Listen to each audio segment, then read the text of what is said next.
now at Stevens.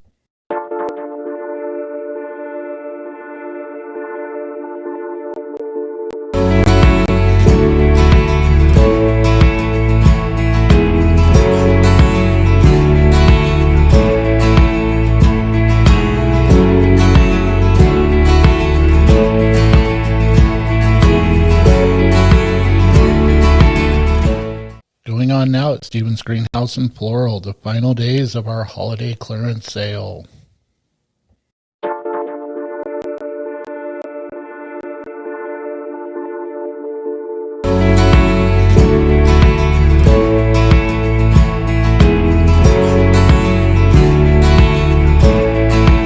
Now at Stevens Greenhouse and Floral, the final days of our holiday clearance sale.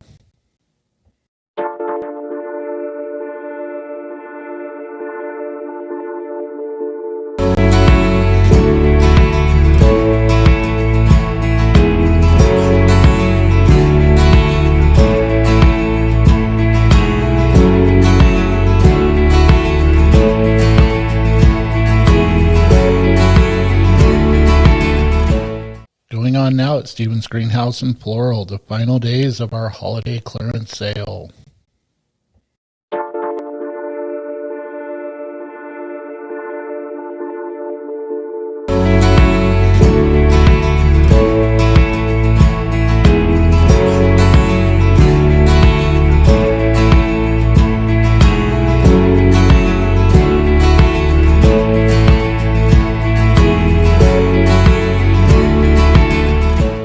Going on now at Stevens Greenhouse and Floral, the final days of our holiday clearance sale.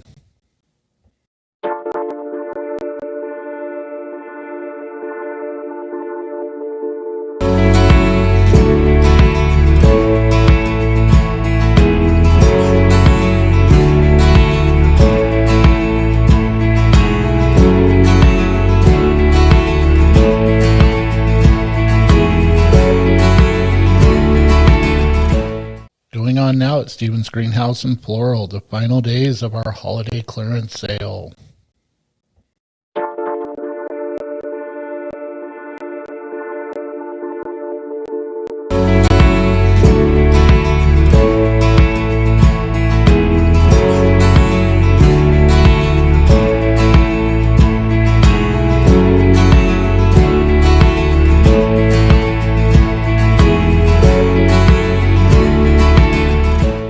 Going on now at Stevens Greenhouse and Floral, the final days of our holiday clearance sale.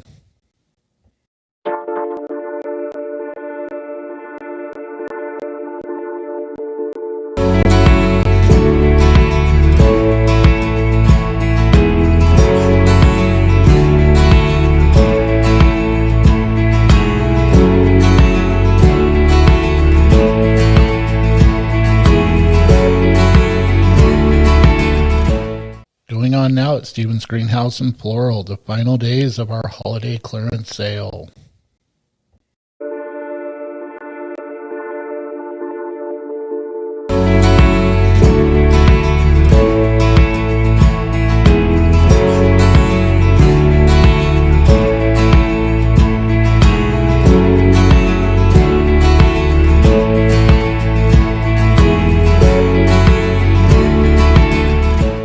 Going on now at Stevens Greenhouse and Floral, the final days of our holiday clearance sale.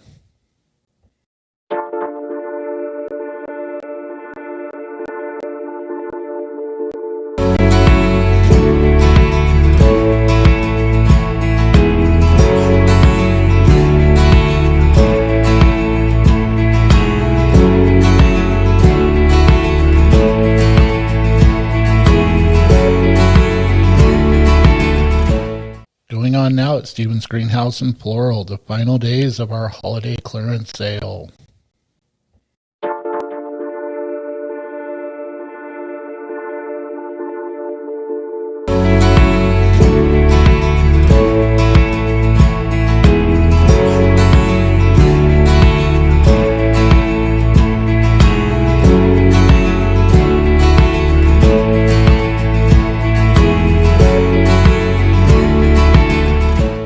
Going on on now at Stevens Greenhouse and Floral, the final days of our holiday clearance sale.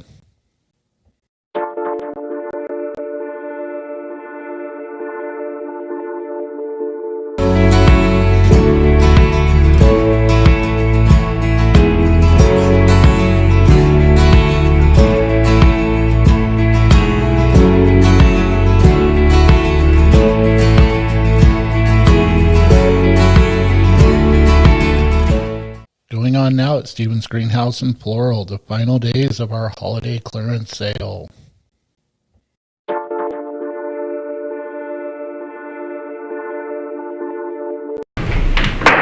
Okay, I'll start the regular meeting of the City Council for January 20th, 2021 at 7 o'clock to order.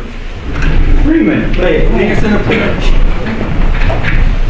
I pledge allegiance to the flag of the United States of America and to the republic for which it stands, one nation, under God, indivisible, with liberty and justice for all.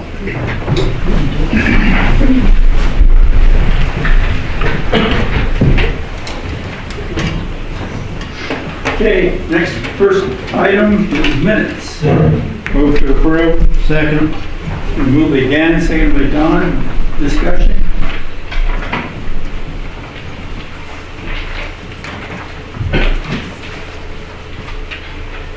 Call for the question, then. Question's been called for to approve January 6, 2021 regular meeting minutes of the City Council. All those in favor say aye. Aye. All those opposed say nay. Take that as unanimous. Okay.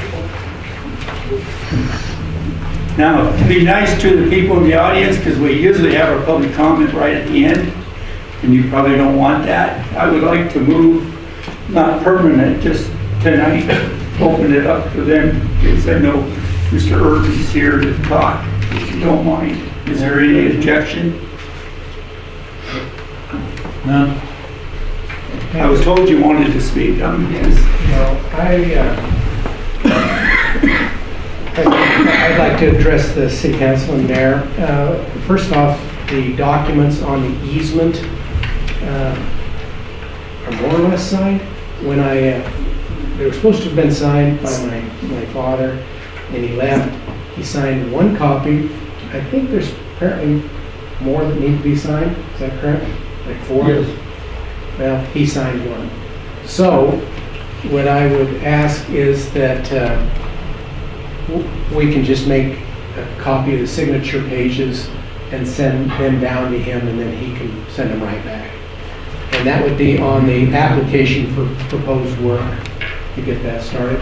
Okay. One thing I would ask is on the landowner that I believe it crosses 2 different parcels. I'm not sure, 2 different landowners. Yes.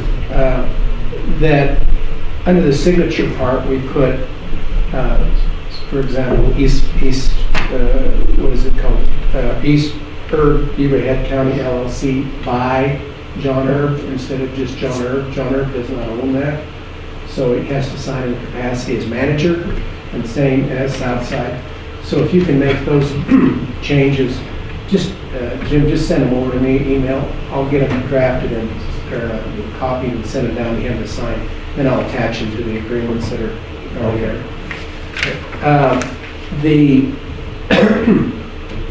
He did not sign the COS before he left, nor did he sign the easement, the actual physical easement. And Jim, the easement as drafted is fine, and I can't imagine how you read my scratches. I mean, I've gone through legal secretaries for years that have not called that handwriting, so attaboy. You could read it. Mine's not much better.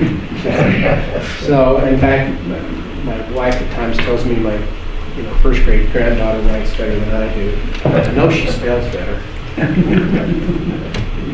We've decided, as we've discussed with the mayor and the administration, that we will make the donation of the easement across there to the city. The city of Dillon has been, Beaver County has been very good to my family, and we appreciate the opportunity to do something in return to the city. One of the things that is in the easement that is as drafted states that we can have one hookup to the line as it goes through, as long as we comply with city policy. And I guess based on discussions we've had before, my question is, what is city policy? I've done several subdivisions. In fact, I've probably done more than anybody that you guys seen in here before. I've done the major commercials, I've done some residentials, I've represented landowners, and I've represented developers. Now I use those words specifically in this case because your extension of service policy as it exists today breaks down developers and landowners. Now my construction, there wasn't a definition in the policy of what that is, but my definition based on context that was in there is that a developer would be somebody who, for example, like what we were when we brought other property into the city, or if we had property that already existed that we were breaking it into new lots. My interpretation of the property owner would be somebody else, somebody not a developer. I just own property and I want to have an extension of services. But the policy applies to both. Through several parts of the policy, it describes what a landowner and developer must do as far as extension of services. When I started doing subdivisions within the city of Dillon, I don't believe any of you were on the city council at that time.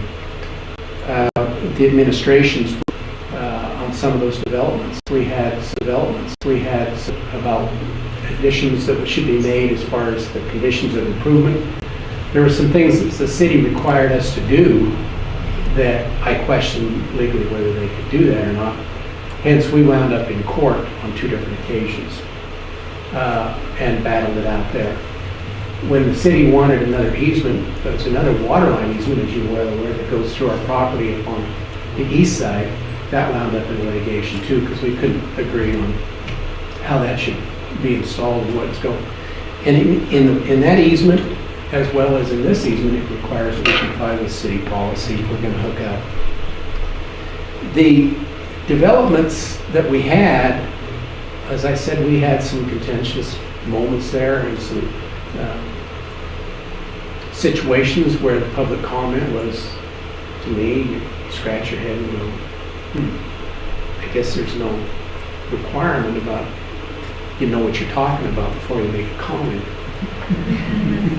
So anyway, we at several times asked the city administration at that time, as developers, but also in my capacity, I also represented landowners that wanted to do some development in the city. And at each of those times when we questioned whether or not the city could provide some services or installation of any roads or utilities or anything, we were informed by the administration at that time that the policy was absolutely not. That you bought that property, wanted to bring it in, fully aware of what the conditions were when you bought it. And we're not going to give you a gift by, now changing the rules. So we installed water, we installed sewer, we did everything that was required. And some of it, again, I question whether or not it was required or not, but we did it. Last one I did personally, we were required to install water, sewer, and everything. One of your present city members suggested that we put a bike path from Dillon to the Centennial. It wasn't around the entire Centennial Valley. I know, you said we could stop at the Idaho I border, don't know. which we declined. But nonetheless, we put the provision that all the utilities in that we were required to do. After that was done, for some reason, unbeknownst to me, and I'm sure there was a rational thought process and reason for doing it, the city decided that they're going to put a water line around the east side of town for free. So you can imagine that we're like, well, let's see, I think that last little project, for that was like $100,000. But the city's going to put this in, so what is the policy? So again, you're scratching your head going, What is the policy? If there are exceptions to the policy, let's go. Fast forward, another development, the hospital comes in. Guess who gets to put the water lines back in? Excuse me, could you turn the microphone up, please? If I can figure out how to do that. Might just speak a little closer. There's one underneath too that might change. There we go. Does that help? Yeah. So again, we put, the developer did, not us, we were the developers on that project, put the water lines in. So I guess where I'm going at, and I don't, even though we had litigation, and even though we were required to do that, we never thought that it was malicious or was out to get us or anything else. Because there's other developers at the time who were also doing stuff in the city and doing things, but they had to pay for everything they did too. So, as a landowner, in this city property that we have in the city, or a developer, people who are on the outside, maybe been attached to the water lines. What I would like the city to do is to address the policy issues. Now, it is a policy, I understand that. It's not a law, it is a policy. But those of us who look at that when we purchase property, or when we sell property, we look at that and we go, well, that's gonna cost something. That's gonna cost us, we gotta put the roads in, we gotta do this. And that's what we base our sell price on or our purchase price on, knowing full well, that we have to do those things. So one of the things that I think the city should address in their policy is, if you're going to have a policy and if you're going to make exceptions, you need to detail so all the world knows what conditions apply to get an exception to the policy and what procedures you should employ to get that exception. That way, there won't be any discrepancies, nobody's feelings are hurt because the water line went around that time and we had to pay for this one and everybody's mad, and I think the city should have the ability to have exceptions. There might be things that come up that are unique to that development, those people. So it can't be absolute. The way that the policy's written today, it's absolute. There's no provision in there for exceptions. It says the landowner or developer shall do these things. It does not say may. It does not say there's exceptions. It says shall do these things. And if the city wants to make exceptions, then change your policy. Make it so everybody knows what is required for those of us who are going to develop to come in and ask, can you help us with the roads? Can you help us with this? And you can say, well, if you fit this criteria, then we will look at it. We'll take it to the city council. We'll talk about it. Again, I want to make sure that everybody understands we really appreciate the city of Dillon and all it's done for us and my family. And we try and be good neighbors. We try and do what we can to make donations and participate as best we can. And all I'm asking for is some clarity, and also from administration. Now I understand, Mayor, you're not going to run again, so we're going to have another administration. And so from one administration to the next administration, you can go follow the trail if you don't mind. Because like I said before, when as a developer or representing landowners, we asked the city to do some things. They said no, it's your problem. So that's why I'm here today. I want to tell you that we will get the agreement signed. The easement and the COS, do you need that right now? Because I don't have a way to get them over this. Can we wait until May to do that if we get all these other documents signed? I don't think so. I don't know, I think we're under a tighter timeline than that. Okay. I can call you and we'll talk about that. I think the permits were the most crucial. Yeah, the water permits for the most. Yeah, and that's in this joint application. Yeah. Yeah, okay. So if you can get me new signature pages on that, Okay. I will send those down and get them signed, but they Those actually, don't need to be notarized. huh? Those don't. I know, that's why I can send them down there, but I don't want to try and get a notary down in Arizona to do a notary. So if the easement and the COS can be, signed in May, that would be great. Road trip. Thank you. And thank you for everything. And I promise, I was the one that was trying to get everything continuity and I thought I had it in that policy. I will review it, send it to, I don't know what committee, we'll send it to a committee and we'll go through it and make sure even more that there is clarity. Mr. Mayor, I guess I'm probably behind, like as usual, but I'm not sure where the problem is.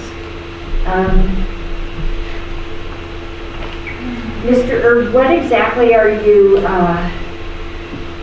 What exactly is the rub here? Was there something in the easement documents or in the? No, there's nothing in the documents. We've negotiated the documents and we've got that done. When we were talking about the donation and the fact that, again, we're going to make a donation of this, it was brought to my attention that the city has made essentially a grant to a private developer in the city to install a road. And I was, and I understand there's limits on how much the city's going to do and what they're going to perform. But like I said earlier, when we did those things, we were required to put them all in. And again, going to the policy where we're supposed to install everything once through the water line out there, you go,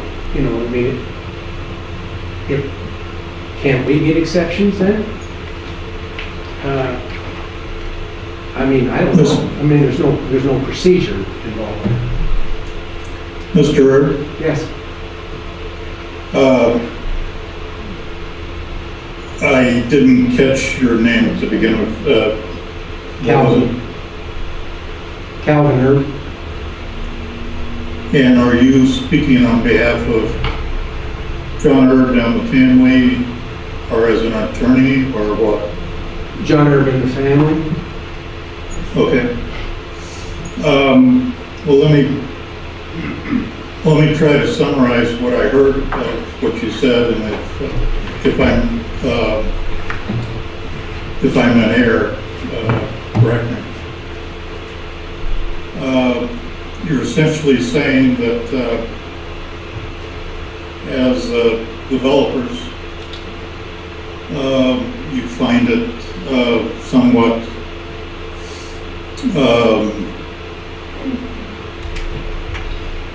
disconcerting and hard to understand if the city, in one instance, follows the guidelines for off-site improvements, requiring that the developer bear full responsibility of the development in terms of those off-sites and the costs and the engineering and everything. And that you've seen some instances where, I guess in your case, you've experienced that and that's been the rule of the road that you followed, but then in other instances you've observed that the city's done something else with other quote developments. Is that kind of a close enough of what you said? Yeah, I think that would be a good summary of it. Yeah, I think so. Okay. I'm not privy to why we do it. Let me share with you that frustration. I come from a background in another state of dealing with developers and developments on a basis of decades. And in that state, it's pretty cut and clear as far as the state code that off-sites are the responsibility of whoever is developing the property. And I believe the only exceptions, I'm not an attorney, but, so I'm paraphrasing here my understanding. Bear with me if I'm off the mark, but my understanding is there is a exit somewhat of that in certain instances where essentially the public good can be shown for local jurisdiction to work out some sort of a negotiation process for one or more of the offsites with the developer. But that is, in my experience, has been by and far the exception to the rule. And I'd say in my 30 years of experience, I saw maybe half a dozen cases where I learned that, okay, that had occurred. And in a couple of them, I believe they were challenged in court, and ultimately the public authority was found to be on the short end. So last council meeting, we had, though it wasn't called a development, it walked like a development, it talked like a development, it flew like a development. So to me, it was a development. And in that instance, I asked if there was any, in the discussion, I asked if there was any clear-cut guidelines or statutes in the state in terms of saying, here's where the lines are and here's what the responsibilities are of the local jurisdiction and the developers, and, you know, that's the way it is. I guess in this state it's a little bit less cut and dried than I'm used to. So I share your frustration because in the instance at the last meeting, we in essence entered into a shared responsibility arrangement with, quote, the developer of a project that admittedly it was trying to correct a long ago wrong of 1910 or whatever it was. But there's a shared cost in terms of the city with those offsites that are going to be associated with this development. So I'm unclear myself as to where the lines are. And I think I echo your thought. I think it would help us in the future to have those lines clearly drawn, and so that purchasers of property for ultimate development, owners of current property for development, city council members and all, and city attorney included, could know exactly where the lines are. So I echo your sentiments. That's a long-winded way of saying I agree with you. Well, to address some of the issues you identified, there is state law, and the state law is fairly clear on who puts in the improvements. There's also city, planning and things like that that go into it also. So it's not just a Wild West show. I mean, there is things out here, and it's fairly clear. It always has been.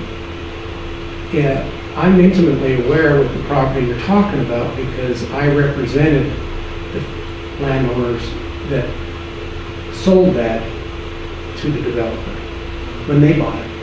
When they bought that piece of property, we did our research. We looked at the plat, we checked around, seeing if there was any, in our opinion, requirement that the city held. We didn't see any at that time. However, it's my understanding, I wasn't personally involved with the contact, but it's my understanding that the owner, subsequent to that, after he had it, did make contact with previous administrations about assisting in doing some development in there, paying some of the cost, and it was informed that that's the way he bought it, that's the way, it's his responsibility.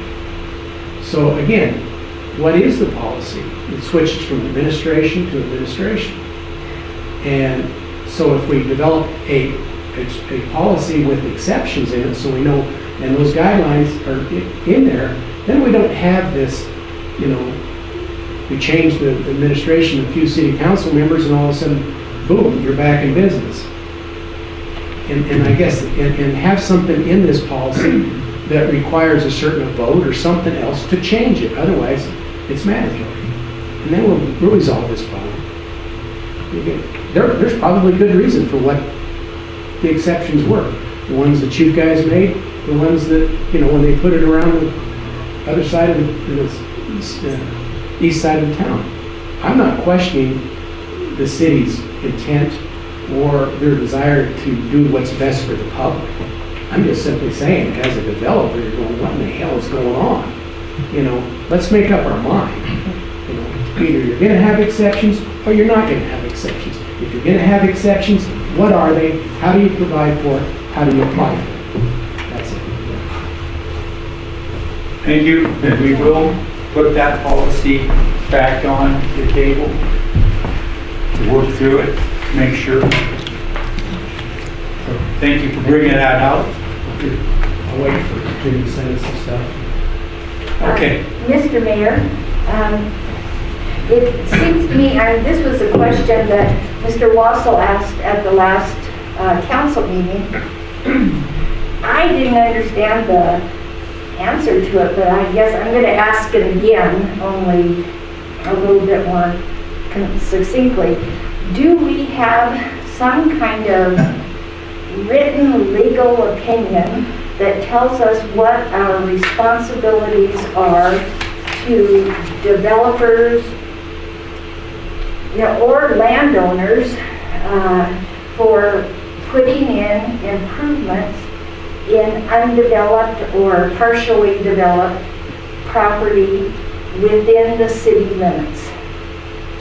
And that's what we tried to do with that plan or extension of services plan or policy, the same words. And obviously we got to relook at that and make it even more clear.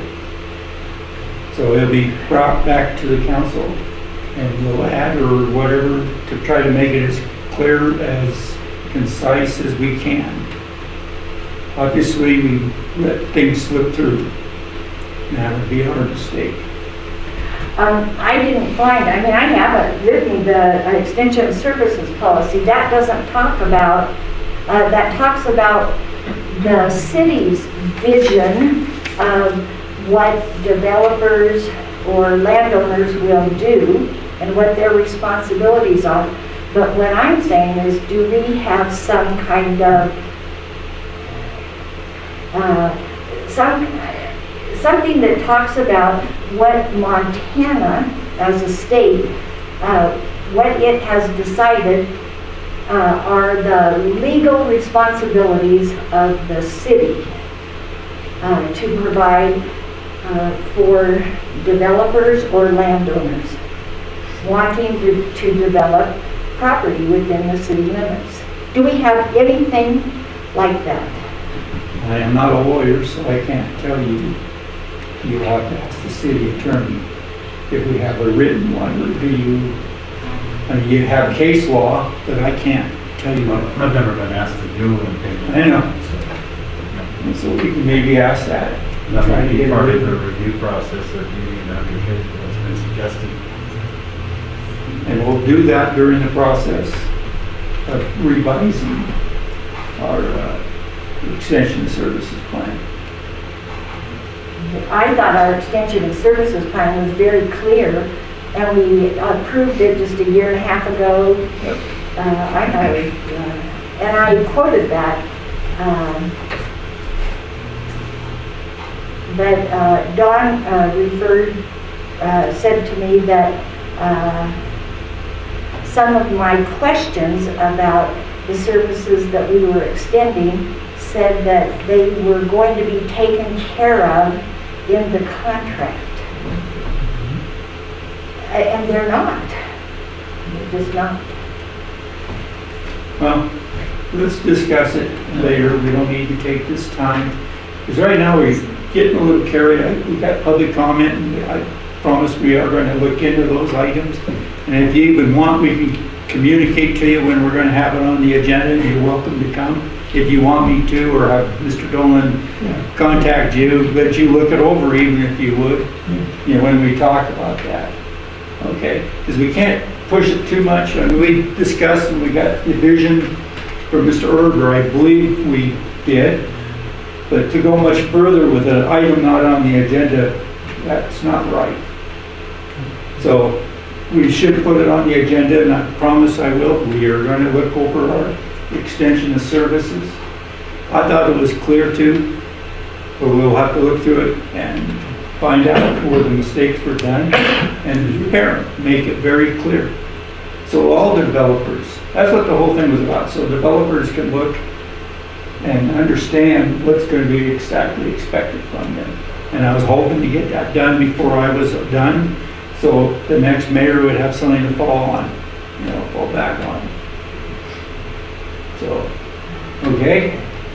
Well, I think that before we can start that discussion, it behooves us to find out what our legal responsibilities and liabilities are. Okay? I will have Jim do that, and as soon as I get it from Jim, we'll set up a meeting and with council, or the committee of the council, and then we'll start working on the, I don't remember, be sick which one, I can't remember which one I sent it to last time. I believe Mr. Mayor just sent it to the planning.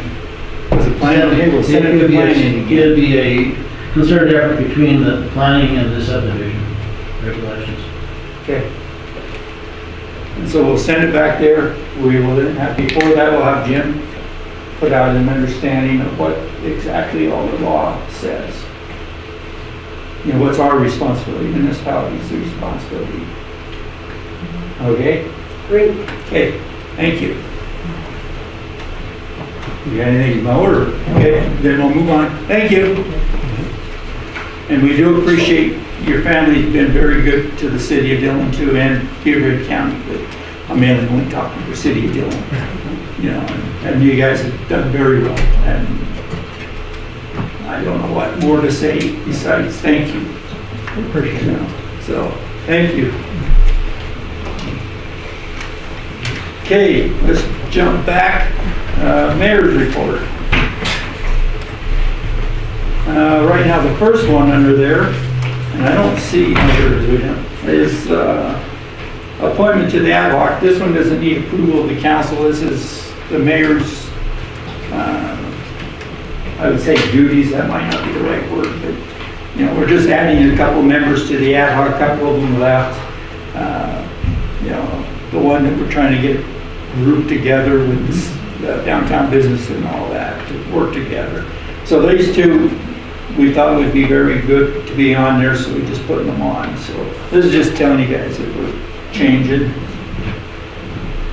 The next one, I do need votes from then on. So next item is I'm going to reappoint Mr. Graham to the zoning commission as a council person. Move to approve. Second. It's been moved by Dan, seconded by Don. Discussion. Call for the question. Question we call for to reappoint Mr. Graham to the zoning commission as a council person. All those in favor say aye. Aye. All those opposed say nay. Abstain. Okay. The way I hear it, I have one nay or one abstain and the rest are ayes, is how I'm going to report it.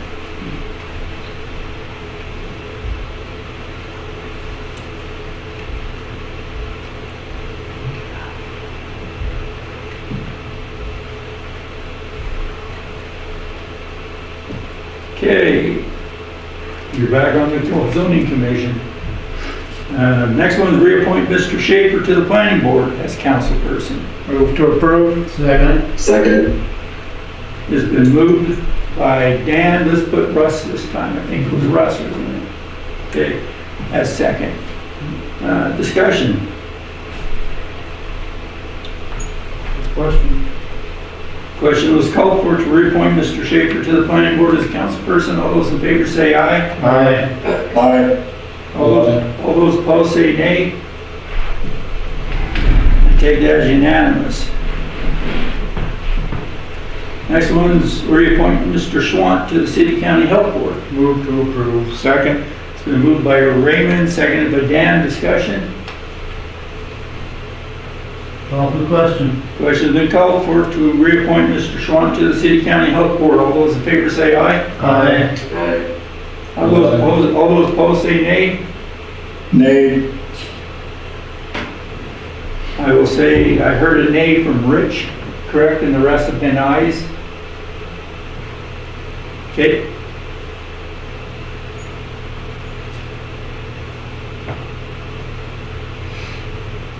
Okay.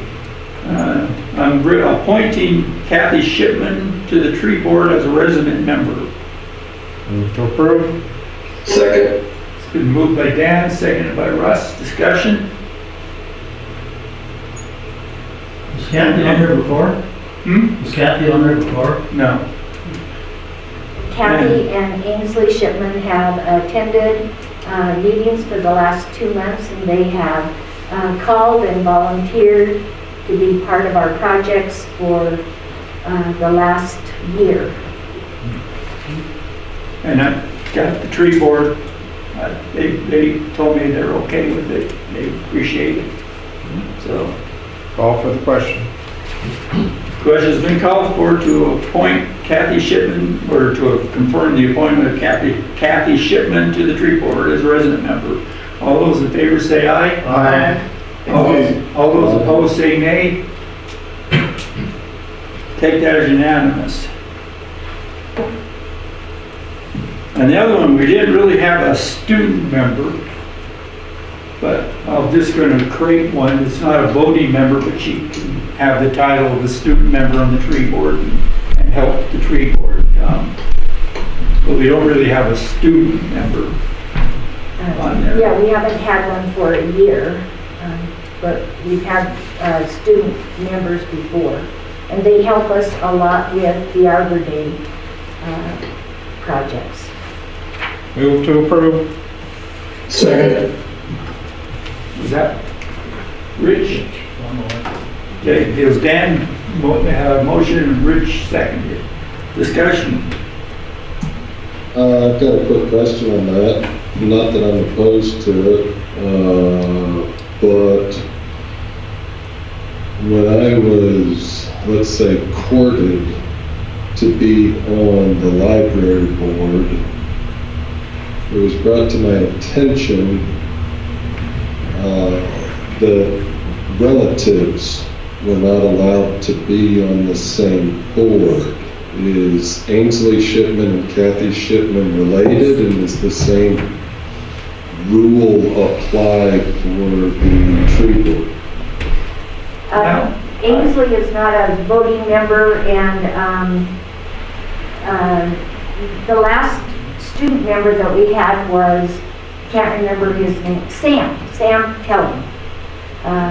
And Sam was the nephew of one of our tree board members, but he too was not a voting member.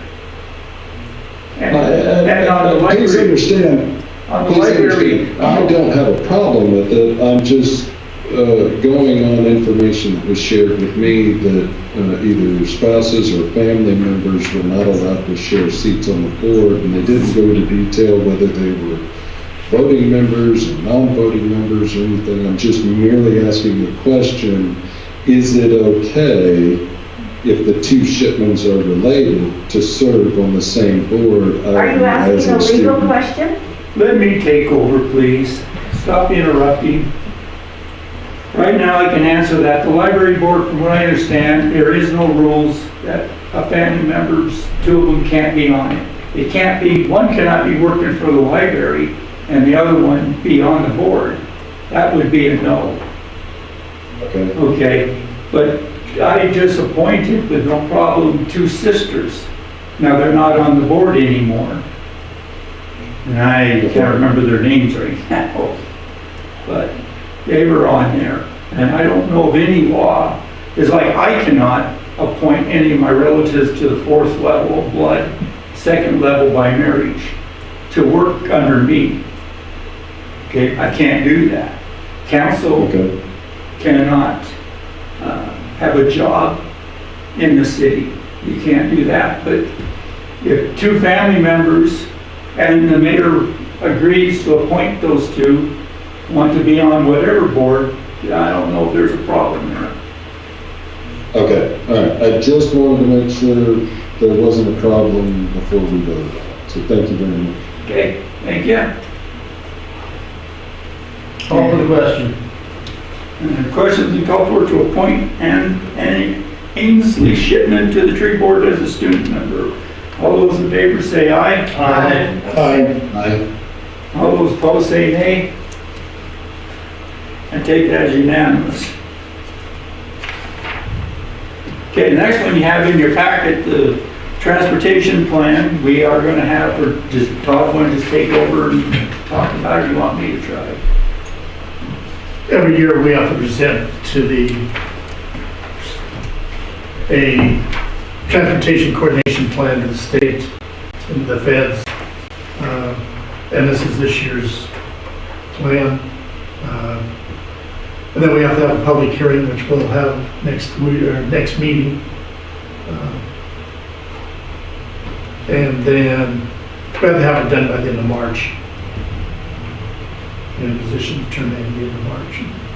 It's basically the same letter that we've used for the last year or 2, or 3 or 4. Not exactly the same. No, numbers have changed. Numbers have Yes. It says 2021, not 2020.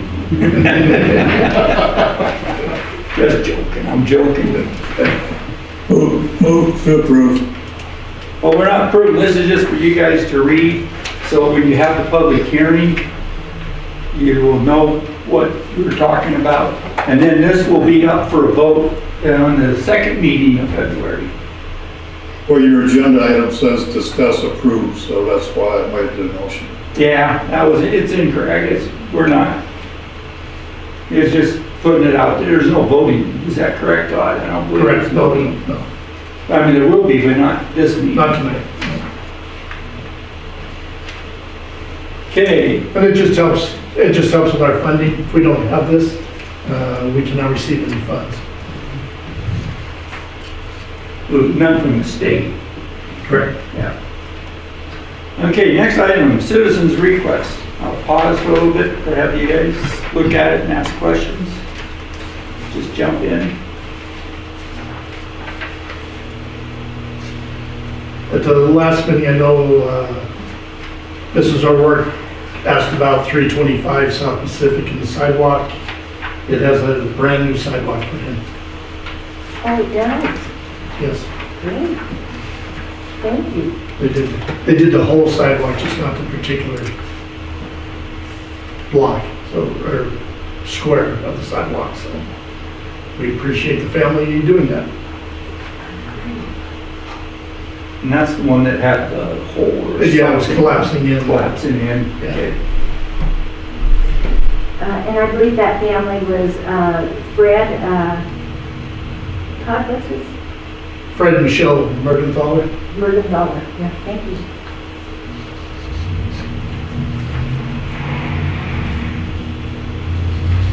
Any questions? Otherwise, we'll move on. Moving on. Thank you. Reports of officers aboard the city library board. How about Mr. Kenworthy? Thank you, Mr. Mayor. In your packet, you'll see the minutes for Wednesday, November 24th, 2020, and ask for approval. Move to approve. Second. It's been moved by Dan, seconded by Don. Discussion.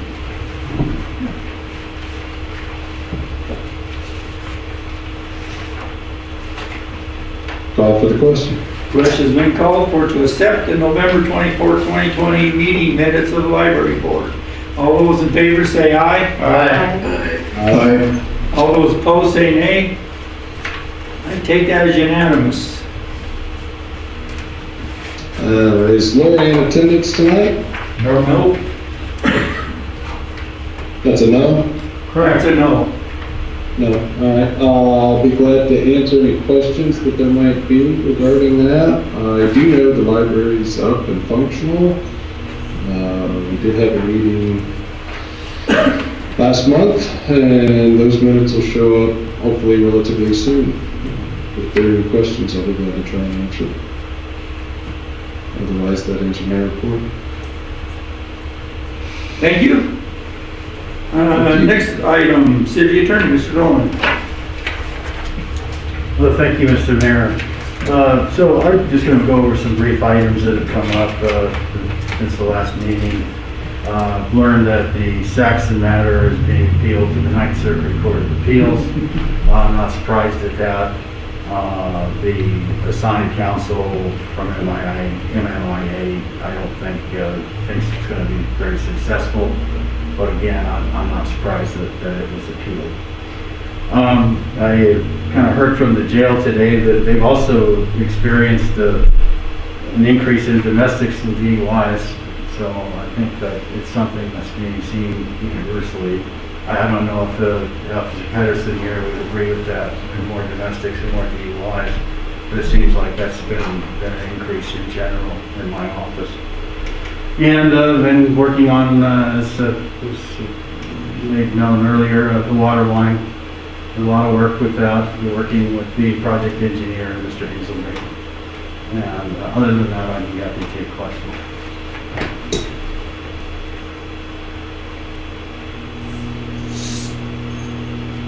Okay.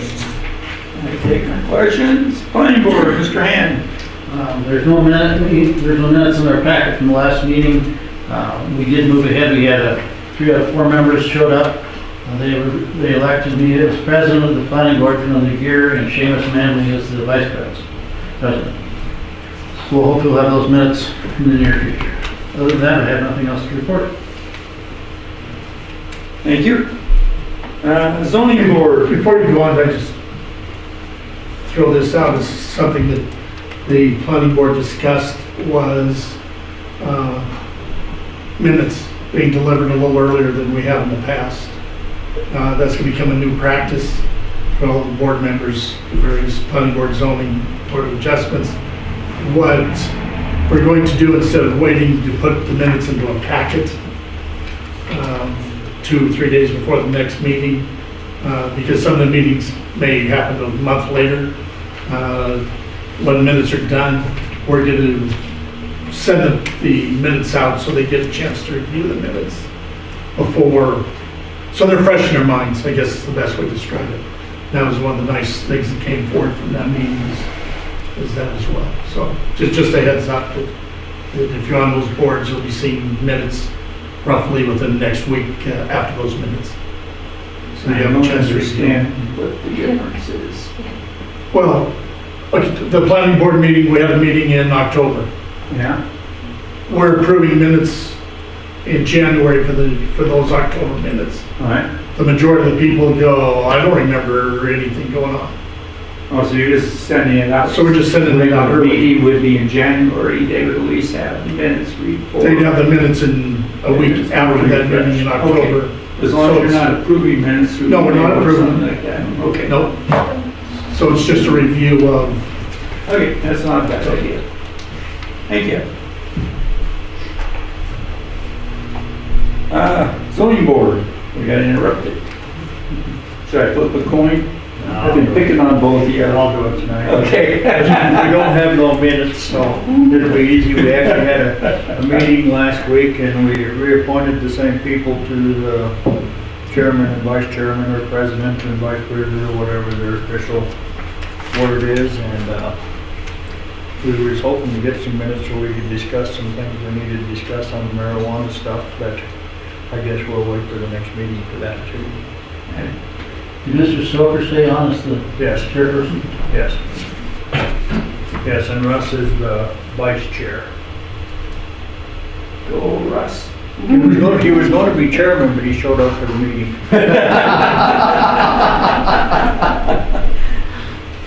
So I'll answer any questions if anybody has any questions, or otherwise I will conclude my report. Thank you. Thank you. Okay, next one, Director of Operations, Mr. Hazelbaker. Thank you, Mr. Mayor. It's basically some thank yous. Thank you to the University of Montana Western, Chancellor Weatherby for the use of their lift truck to take down and put up the Christmas lights. I thank Western for that. They've always been very generous to allow us to use their lift truck when needed. And also Rod Staley with the Department of Transportation. The lights on Montana Street are done, and they're all up except one. I shared a story Mr. Staley had with me the other day. He's coming back from Bozeman Sunday night. Was proud that all those coming down, turned from that hospital, could see all the lights on, was all excited, was proud of the work that they've done, and they're on. Monday morning, on his way into town, noticed that one of the lights was already out because somebody had ran into it. So they're working on getting that replaced. Mr. Staley did find a contract for the maintenance of those lights from Montana Street, from Helena Street out of town. So we do have that contract, and we'll be looking at that. And everybody's been doing the right thing with that. But again, thank you to Rod and all his work. And they're always very nice to work with, so appreciate their work. I mentioned this also to the other boards. If you're interested in the legislative tracker, you go to the Montana League of Cities and Towns website. You can follow the legislature and different bills, well, all the bills they're going through right now for the state. So if there's any particular bill or you just want to look, they're broken out into, I think, 9 different categories: infrastructure, planning, just those type of things. So if you're interested in a particular bill, it's an excellent place to find them. Tomorrow night at 5:30 at the college, there's a floodplain presentation with the DNRC to look at the floodplain maps again. It's the second meeting, public meeting for review of that meeting, so that's coming up. And I think that's all. I've talked too much. Somebody hit, Mr. Reagan's not here. I was going to thank Mr. Reagan for the nice newspaper article about that presentation tomorrow night. But since he's not here, I want to tell him thank you. Happy to take any questions. And the alarm hasn't turned off yet either. No, I didn't set the timer. I talked too much already. Apologize, Chief, for taking too much time. Any questions for Todd? No, but I think we ought to thank the college again, because I actually noticed Todd was working that morning too.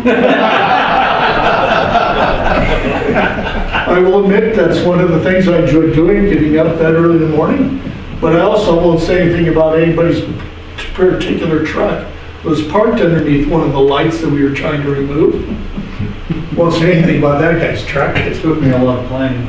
I was going to say, it's not mine. I'm not driving the truck. Knowing that we were taking down the lights, he parked underneath one of the lights. But hey.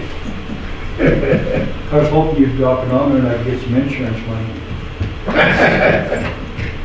Okay, thank you. Police Department, Chief Iverson. Thank you, Mr. Mayor, Council, I appreciate it. A few things. I don't have a report this month because we're going through our system change that went live on Monday. It's been interesting to say the least. Going from one system to another, I think Officer Pedersen will agree with me that it's like teaching, I don't know, I'd say it's like teaching monkeys to juggle. So that's been a difficult thing, but in the meantime, it's going to be a great system. I'm looking forward to that. Scheduling continues to be pretty difficult. There's a lot of things going on with people in and out of the office, illnesses and vacations and training and a few other things like that. We did this as feds with an arrest this week. A couple of things that I'm pretty excited about talking about is Aaron Bowman was nominated for a Police Officer of the Year award from an ammunition company out of Kentucky. He was nominated by his grandfather over an incident that occurred when he was with the Sheriff's Department. But he won that. He won that award. It's through Fort Scott Ammo Ammunition out of Kentucky. And I just wanted to share that with everybody. You know, for a 22-year-old kid, he went out and he did his job so well, and during a tragic event, and to be rewarded a little bit with it. Kind of a nice deal. Also, last week, as you've read or you've heard, there was an officer-involved shooting. These are always tragic when they happen. I think all of us take kind of a step back and realize that it's been a busy year. It's been a violent year. It's been unfortunate, but move on. There was an investigation through the Division of Criminal Investigation Department that they do all police-involved shootings. But I'm willing to say I saw the video of what happened, and Officer Plotner did exactly what an officer should do. I'm thankful Officer Plotner was able to do what he did. He's back to work tonight, and I have full confidence in him and always have. Oh, I would also like to thank Randy for all the stuff she's doing with the new system. She's heading it. As a matter of fact, she's in the office right now answering questions for the night shift guys. So she's actually doing shift work as well. And I've been calling her Commander Braddock because she's got things in order over there. So we've done our qualifications for our firearms training. We're keeping up on our certification. And I think that's all that I have right now. And I would be more than happy to answer any questions for you that I can. Chief, the one meeting ago, you were at the last meeting, there was an incident reported in the paper where a person was found dead in a vehicular accident at milepost 2. And it was reported at that time that the Montana Highway Patrol, the Beaverhead Sheriff's Department, and the Dillon Police Department responded to that. Can you explain to me why we sent one of our city peace officers down to milepost 2, which is only 2 miles from Idaho? I don't think that I ever said that because this is the first time hearing it. It was published in the Tribune. Well, the Tribune must be wrong because I don't think any officer of mine, to my knowledge, was down at milepost 2. I believe that accident was at the overpass of the down on 91 South. On the overpass where it goes over the tracks. Mm-hmm. Oh, yeah. That was at midnight. Was that what it was? America Yes, too? it wasn't that interstate mile marker 2. It would have been mile marker 2 coming from On Old Highway 91 South. Yes. Ah, okay. That makes more sense anyways. I couldn't imagine why we're sending a police car that far out of town. On mile marker. Don't ask me those things. I would be surprised too, but yeah, that didn't happen. That wouldn't happen. Okay. But at that distance, yeah, definitely, especially when there's fatality possible. I know what you're talking about now. Yeah, thanks BJ for clarifying that. You bet. Good. Thank you, Chief. Any other questions? Yeah, I've got a quick question for the chief. Given this most recent officer-involved shooting, and recognizing that one took place, what was it, roughly a year ago, that had another one of your officers and the sheriff's deputies, and given some of the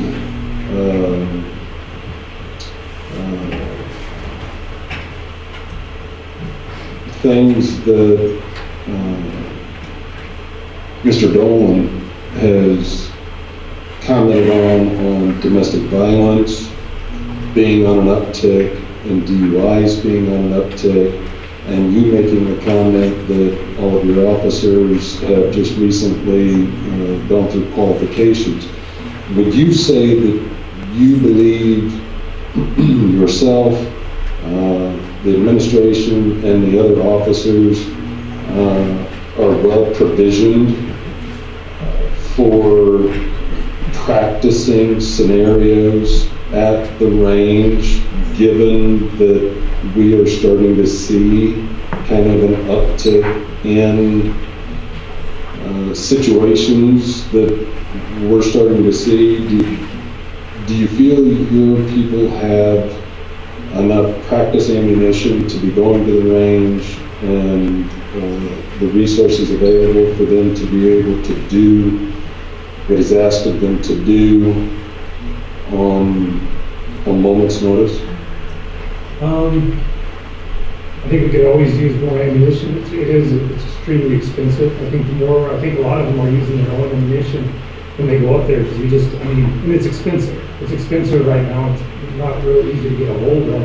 I know they went up yesterday, and Officer Pedersen, he's always up there doing it. I would have to say that, the recent events would maybe prove that they're pretty proficient in what they do. But yeah, you can always use more practice. You can't get enough practice. I would say Eric, or Officer Pedersen's probably up there more than anybody, and is extremely proficient. I don't know that you can ever prepare for every little scenario. I do know both scenarios have happened with, quite a distance away from another person, from the suspect. This one was extremely close, and both of those are, those scenarios you do go through. However, one issue that we have is we do not, in our department, we do not have a firearms trainer. The reason we don't is because Seth Haggard was ours, and before that it was Dave Sullivan who did that. So we have one set up for July, as to where Ian Turnus is he's gonna go and become our instructor.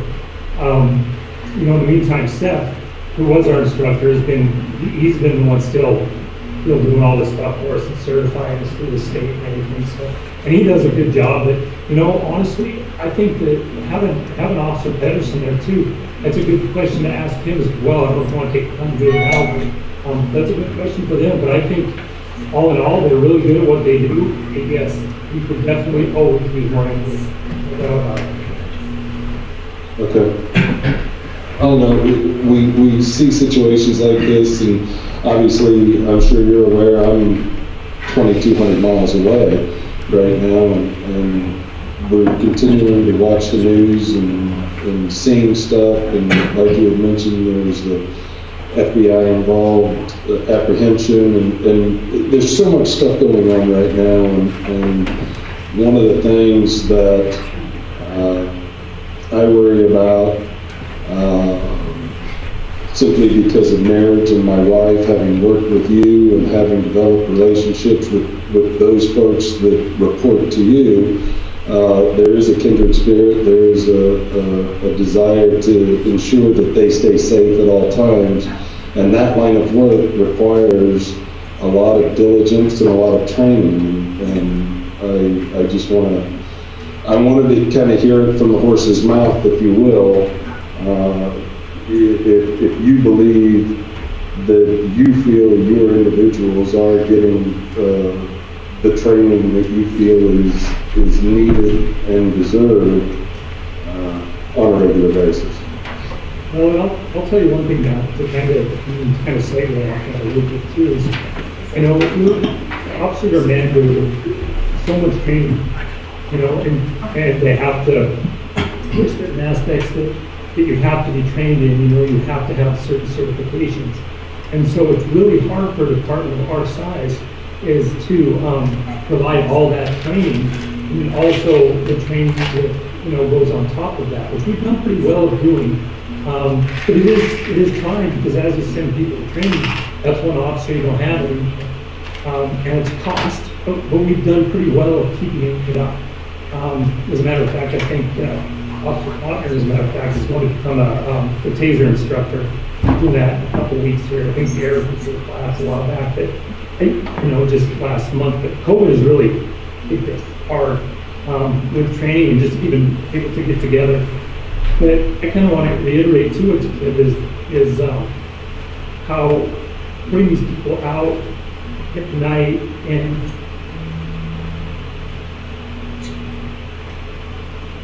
I get a call in the middle of the night that I have a 23-year-old officer, 29-year-old officer that have been involved in a shooting I don't get to know what happened. I'm just there fast. So the whole time I'm getting there, all I'm thinking about is what am I going to tell the family? What am I going to do? I cannot tell you the extreme anxiety with that. I've never in my career I've been in shootings myself. I was fine. But to get those calls, those kids, and they are kids, that they're in that position, you know, that other people have put them in. And with that being said, if anybody has a concern about our society right now, and if anybody complains about the youth or the generation of the kids that are in their 20s, they need to talk to these two guys, these three guys that were involved in these shootings, because it will absolutely bring you back to reality. We're okay, because these people are the ones that are out here doing those things. And the more support we can get, the more ammunition we can get to train and practice is, I can't, anything we can do to make sure that these guys, these girls are safe. I mean, we've got one of our officers now in DC making sure that our Capitol doesn't get ransacked again by a bunch of, I guess I don't want to say it because I don't want to be taken political, but one of our officers is there right now. So if we think it's just in little Dillon here, it's not. And this wasn't the only instance we had with guns. Officer Pedersen there, he can tell you about an incident that happened right in front of or downtown Dillon there, where another person almost got shot. There's just something that needs to give, and if we have more support from the officers, and I appreciate you bringing that up, for the officers. I appreciate you bringing that up, Matt, and I'm glad you did, because I've been wanting to get that off my chest, because I stay up late at night, and every time my phone rings, whether it's, geez, I don't have a key for this, or I forgot the combination on the computer, or whatever it is, every time my heart jumps into my chest, out of my chest, I run for my vest, because I'm waiting to go, and it's been a traumatic year for everybody, and these guys still come to work, and they still do what they're supposed to do, and they're still kind to people, and Dillon is so lucky to have them, and I just love them. I just love them to death, man. I couldn't be happier with them. So I'm sorry that was a little off. Thank you. All right. And I agree. Thank you, Chief. I think the officers we got now they're top of the line. They're young, but they're great officers already. I can't wait to see what happens later. I think they'll just get better and better.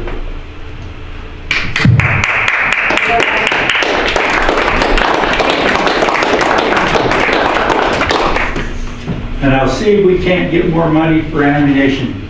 Didn't know about that, wasn't told. We'll try to get more in. I was asked to... If you want to speak to it, you're welcome to. Mr. Mayor, ladies and gentlemen, Chief Giverson, thanks for this opportunity to make this really quick. So with the ammunition, I had done an inventory. We have several calibers that we use and that we train, and our ammo is very, very low. I did a lot of research on my own time, and I got with a company down in Colorado where they try to give us a discount as law enforcement. I got the paperwork done, I got it signed, and I got a good deal going with them. Did get some ammo, but I have quite a bit that's still on back order. I talked to them, they said as soon as it comes in, they're gonna ship it out. In regards to training, I try to get the younger guys up there, and we'll do night shoots. We'll go to the range at 1 o'clock in the morning, and we'll practice felony, traffic stops, low light, no light. Just like Officer Platt, I seen that camera, he did exactly what he was trained to do. He used light discipline, he got off of the X, he did everything, textbook. We do have a training manual that we usually go by, and when we did pre-cert the other day, it is by the book. And that's when you get signed off once you qualify. We qualify with shotguns, our long guns, which is M4, the 223, and our 40 cal. But ammo-wise, we bring in, I've no idea how much ammo that I've donated, and all of us do. We all put it together.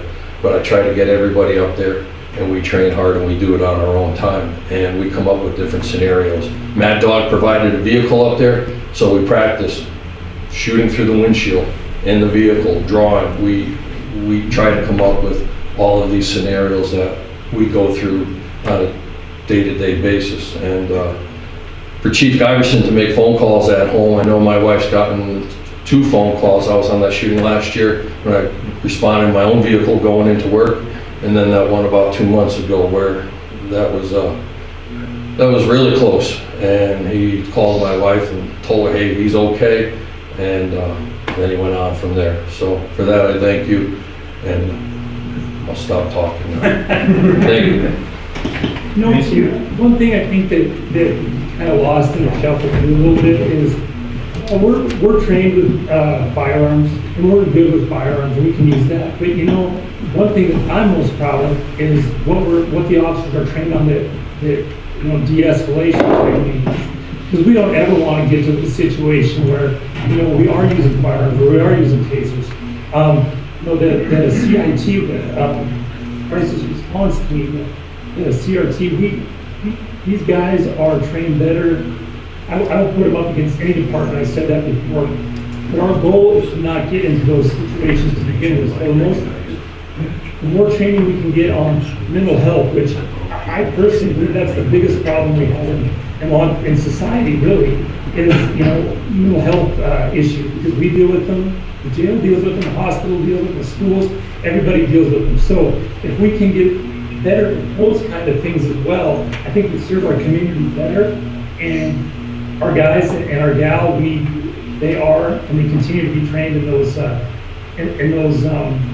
programs. And we probably spend more money and put more time into those than we actually do with firearms training. And not to like, firearms training is a lot funner, but that's I'm more proud of that than the firearm stuff. But unfortunately, you never want to use it. But when you do, it's very, very important. So, thank you, Eric. I appreciate it. Anything else, Chief? No, but Mr. Mayor, thank you for your support and your trust in us too. Been very supportive of this, and I always appreciate that. Thank you. Okay, next item, how about Chief Closey? Thank you, Mr. Mayor. In your packet, I would just ask you for your approval on the city clerk's report for Fire Hall for December 2020, the budget versus expenditures for the Fire Hall for December 2020, and the December 2020 activity report. Move to Move to approve. Second. Okay, it was moved by Rich, right? And then seconded by Russ. That's what we're going with. Discussion? Call for the question. Question's been called for to approve the city clerk report for Fire Hall for December 2020, the budget versus expenditure for Fire Hall December 2020, and the December 2020 activity report. All those in favor say aye. Aye. All those opposed say nay. Take that as unanimous for all three. Thank you, and if there's any other questions, I would attempt to answer them. EJ? Yes. This is directed, I guess, jointly to you and the operations manager.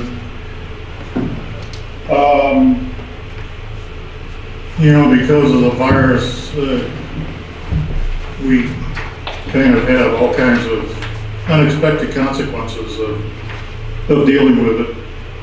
And I just wanted to relate something to you so that maybe between you and Todd, you could think about this and hope that the situation doesn't present itself in the future. Over in the Ivyville area, we have a friend, and she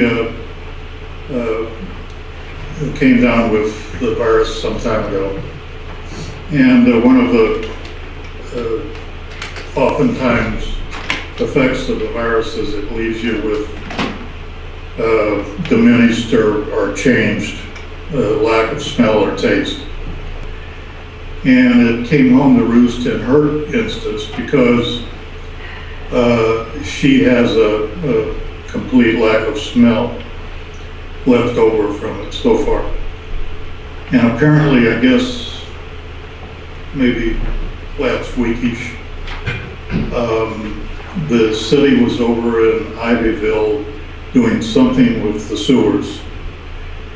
And it caused 2 traps that she has in her basement to the water to get out of it traps. And so there was no longer any trap for the sewer gases, the methane. And this was apparently a couple of days before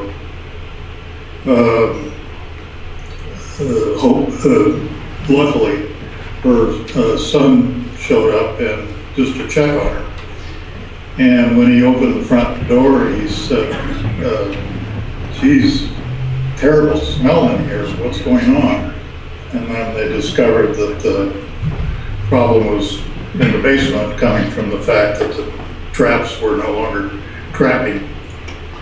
And so I just point this out that it was a tragedy averted because if it had gone on for any more time than just a matter of a couple of days, those gases could have built up and they could have become explosive and or overwhelming for our friend.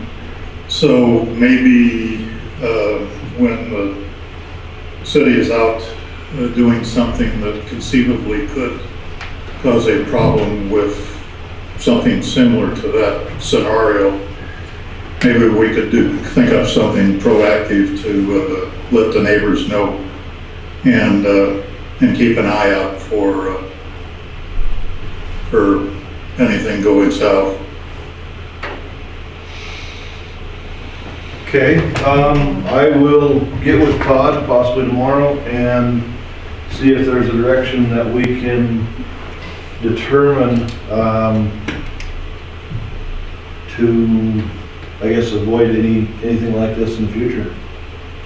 I don't know how you do, but maybe put your heads together or come up with something proactive to try to give the neighbor the heads up and so that they can keep an eye out for it and in case their sense of smell, and if they are alone, if their sense of smell is affected, maybe get somebody to check up on them.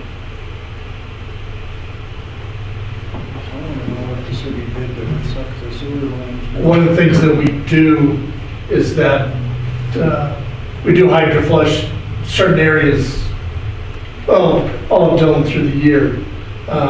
Something we could do is schedule it more so that Ivyville is going to be the first week in May, and then we could get it advertised that the city would be, and that's something that could help. This time of year, the hydro flushing is basically a case-by-case situation. But something we could do is schedule different areas of the community, and then we could get it out in the newspaper and the radio, so that people will at least have the opportunity to hear that we're coming. It's one of those unintended consequences of a virus that nobody ever thought of. And I would recommend strongly to have your friend, have a plumber or some other friend come in and look, because they should not be sucking it dry unless the vents that go out to the roof, if they're plugged, then when you get that Venturi effect as the water is being pushed down the main, creates a suction on the pipe, and if the vents are plugged, it'll suck those traps dry. So she's probably got some vents plugged and they're not supposed to be. That's one of the reasons it probably happened. Well, you're probably correct, Mr. Mayor, but she's probably not alone in that instance of not having an optimum plumbing situation before the flush takes place. Yeah. Curious if the wind is having something to do with it, because that last windstorm we had, actually I washed my toilet, it just sucked halfway dry. You could hear the gust of wind come through and watch the water disappear in the toilet. And there's a problem on that, because it's not really the sewer at that point. It's because you got it blowing across the vent pipes, and there isn't any other place for it. And there's another Venturi effect. It sucks it right on up. And there's also working at the villa, when I was maintenance guy there, We had an apartment that was vacant for more than 2 weeks. We had to go in and put water in the traps because they evaporate. If they aren't being used, they will evaporate. So to slow that evaporation down, we would pour vegetable oil down in it, and that stops the evaporation, or slows it down. So there are different scenarios as to what could happen. You know, I don't know how frequently the person uses the downstairs sinks where the traps are. Well, in this instance, one of the traps was a toilet, so. Well, they dry up too. My mom's got one in one of her apartments, and it doesn't get used often, and I have to go up and fill it full of water, because it eventually evaporate back out. Okay, is the fire chief done with his report, or is there any questions, other questions? Any other questions? We will look at that. Thank you. Move on, city court. Thank you very much, Mr. Mayor. I have the December 2020 report for your review, and any questions? Move to approve. Second. Who was that? Dan, Don? No. Who said, who made the motion? I did.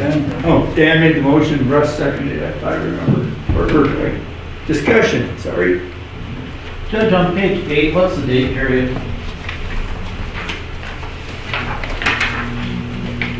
Well, that would be for the month of December. Yep. Thank you.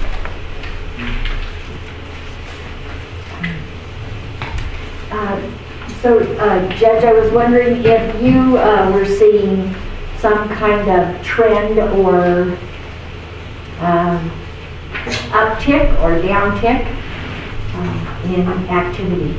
Well, the activity, as you can see on, page 2, it's kind of within the norm. And again, on page 3 at the top, you can see a color-coded, just a monthly look at December. So activity is roughly the same. But just to continue on the discussion we had last month, I did calculate, and there was an uptick in the DUIs. We had 26 DUIs in 3 months, and the remaining 14 DUIs were spread out over the rest of the year. So there was an uptick in that, unfortunately. And those numbers are coming down a little bit thus far in January, and I'm hoping that they keep going down. But overall, the numbers are pretty consistent with previous years for an overall citation load.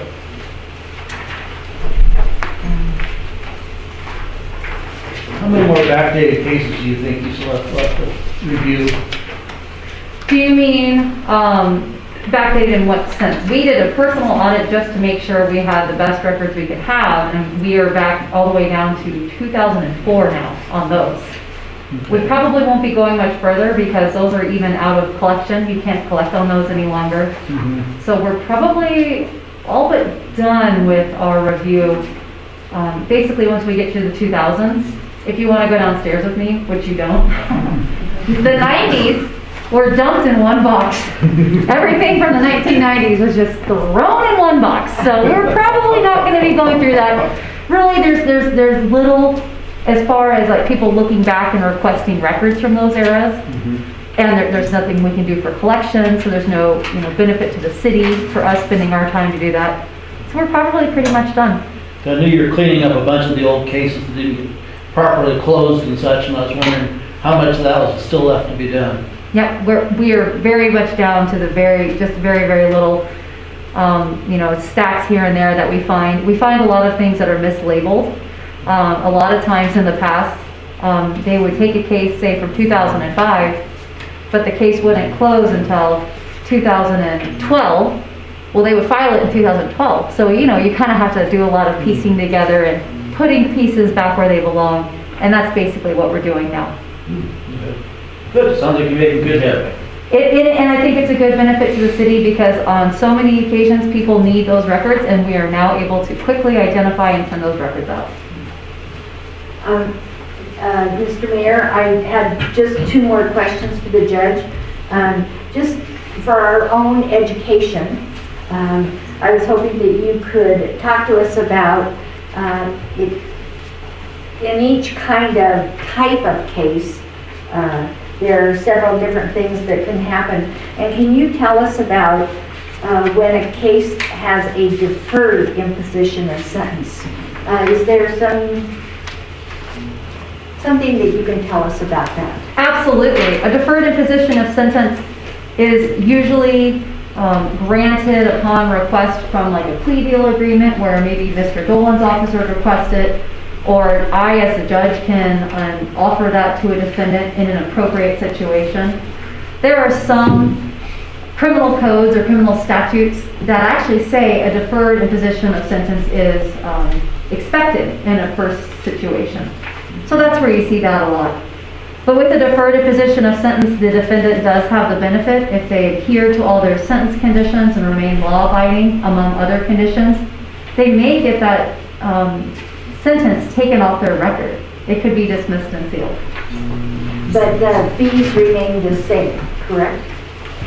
It's a case-by-case basis, but yes, for the most part, there are some fees, some surcharges, but that is only a generality because every case is different. There may be a situation where it's not proper for them to pay any fees or any surcharges, and that's something we would look at case by case. And the other one I wondered if you could discuss is when there are cases that are dismissed by the prosecution. That is prosecutorial discretion, and a lot of times, so there's probable cause that an officer needs to issue a citation. That is one standard, a legal standard. It's a lower legal standard than the proof beyond a reasonable doubt, which is a higher legal standard, and that's the burden that Mr. Dolan's office must meet. So sometimes between probable cause and beyond a reasonable doubt, maybe the facts don't play out, you lose a witness. There's a number of things that can happen, and when it's appropriate, the city attorney has prosecutorial discretion to continue the prosecution, or in some of the instances where they have been dismissed, that's because that was what he determined to be the best, and this is totally within his right to do as a prosecutor. If he's determined that that's the best course of action, then that is what he recommends to the court. And I should let you answer as well, but that was my judge take on that, Mr. Dolan. Thank you. I noticed that they were, that type of thing happened with some particular types of cases more so than others. Well, please feel free if we should dissect things further and bring Jim into the conversation. Be happy to. I have a question. Yes, sir. I don't usually ask you. I probably should ask this just by yourself, but. Well, as long as it's not embarrassing, I'll give you an answer. I think this is more just a knowledge question. Okay. We have in our books on your budgets that you would expect 60, 65,000 a year. But I'm looking at your findings of fines. You only got 30 this year or last year. Is there any other sources of money? Well, sir, actually, you're yeah. reading that incorrectly. That was just on one type of case. That was just for DUIs. We got $30,000 in fines. My end of the year finances have not been compiled for your benefit, sir. Okay. So please don't let that be confusing. Okay. That was just regard to the DUIs.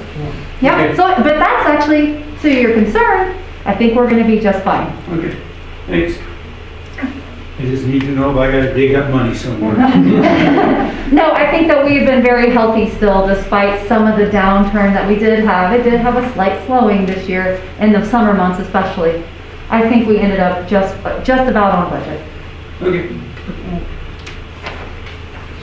Any other questions? I have one quick question for the judge if nobody else does at this point. Jump in. Your Honor, when I look at page 3,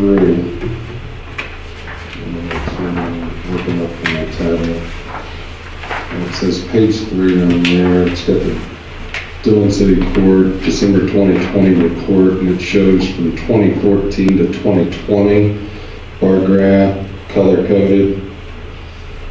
I noticed that 2020 shows 36, which is a pretty significant reduction from 2019's 54, and also lower than 2014 and 15.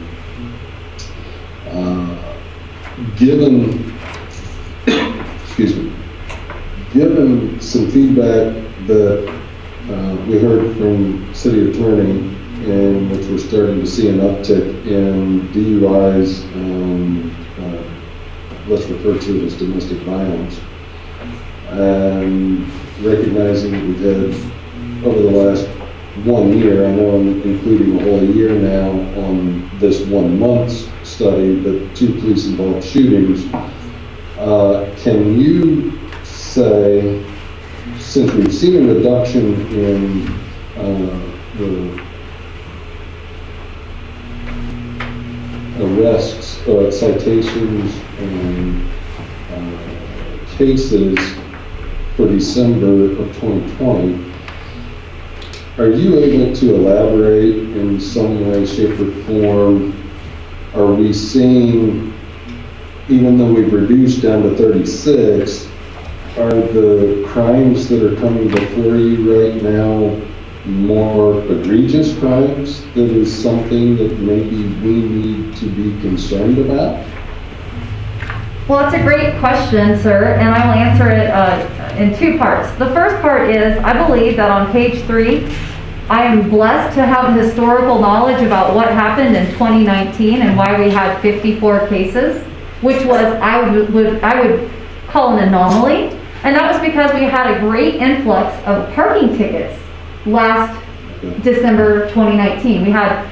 We had quite an influx, which I would attribute directly to the higher number of cases in December 2019 to those related years.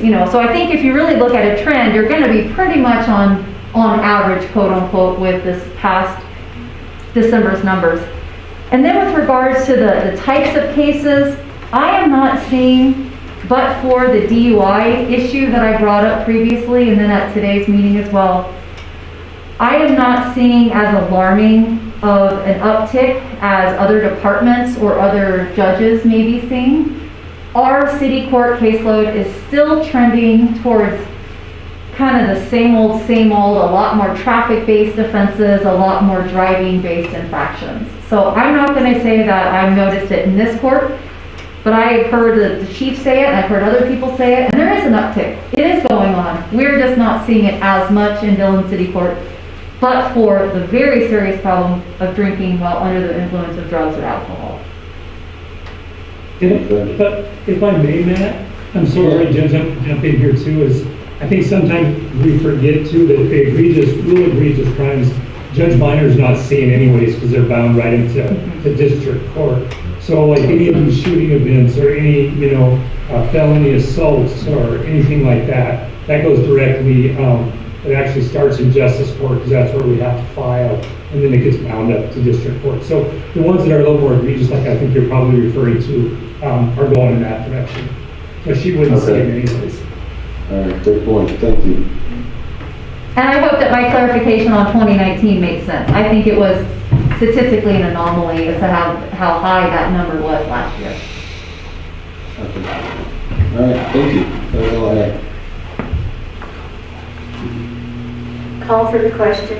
Question's been called for to accept the December 20th court report. All those in favor say aye. Aye. And all those opposed say nay. Thank you for your time, everyone. Thank you.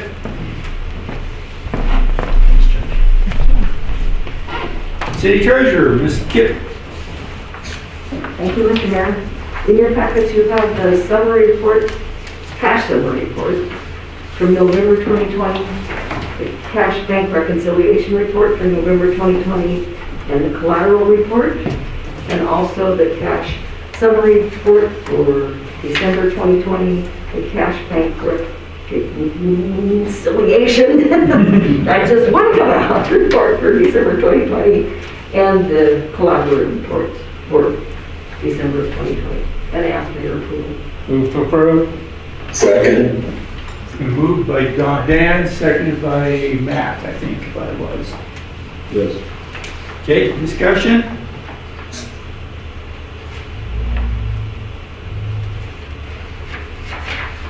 All for the question? Question has been called for to approve the cash summary report for November 2020, cash bank reconciliation report for November 2020, Stockton Bank collateral report, probably for the same month. Cash summary report for December 2020, cash bank reconciliation report for December 2020, and the Stockton Bank of Commerce collateral reports for the same month. All those in favor say aye. Aye. All those opposed say nay. I take that as unanimous for all. And for all, have a good night. Just kidding, we're still got it up. They want to get everybody's hopes up. Any questions for the city treasurer?